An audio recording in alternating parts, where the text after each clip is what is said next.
Si vous allez visiter la Chine et vous devez choisir un endroit pour découvrir la gastronomie chinoise, la province du Guangzhou sera probablement votre destination préférée.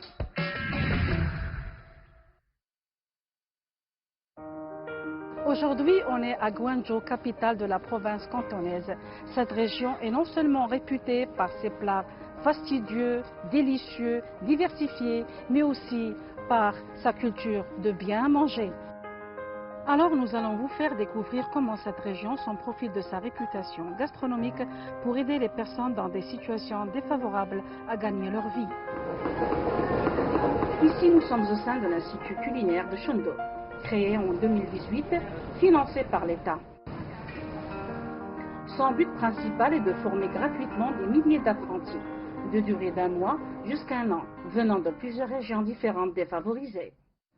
Ce soir, nous allons préparer des bouchées croquantes, un dessert cantonais fait à la base de pâte de farine qui est très apprécié.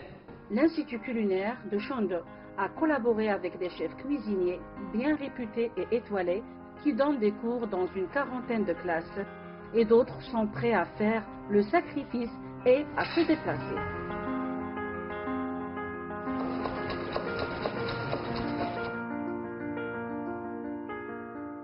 Bonjour Monsieur Kang. Ni hao. Ni hao. Le plat que vous avez préparé ce matin, ça s'appelle comment?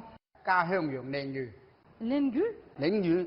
J'ai observé qu'il y a beaucoup de différences d'âge, des apprentis jeunes, moins jeunes. C'est une classe très spéciale. Cette classe est composée d'élèves de la préfecture autonome de Liangshan dans le Sichuan. Ils apprennent à préparer près de 30 plats. Ils pourront ensuite monter leur entreprise. Je suis allé 2 ou 3 fois à Liangshan et il existe une différence entre la culture locale et celle du Guangdong, ce qui les encourage à apprendre la cuisine en vue d'aider leur famille à sortir de la pauvreté.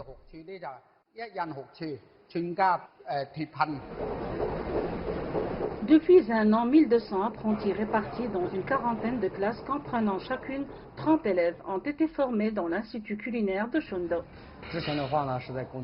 Avant, je travaillais sur un chantier, je ne m'intéressais vraiment pas à la cuisine, mais depuis mon arrivée ici, cela a changé. Être cuisinier, c'est en fait très cool. 1 mois, ce n'est pas long, mais cela me permet de chercher un restaurant pour apprendre un peu plus après mon retour. Ensuite, je pourrais fusionner la cuisine cantonaise avec celle de Liangshan.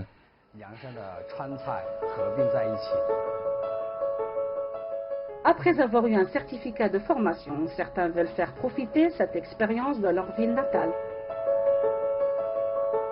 tandis que d'autres intègrent le monde de l'emploi.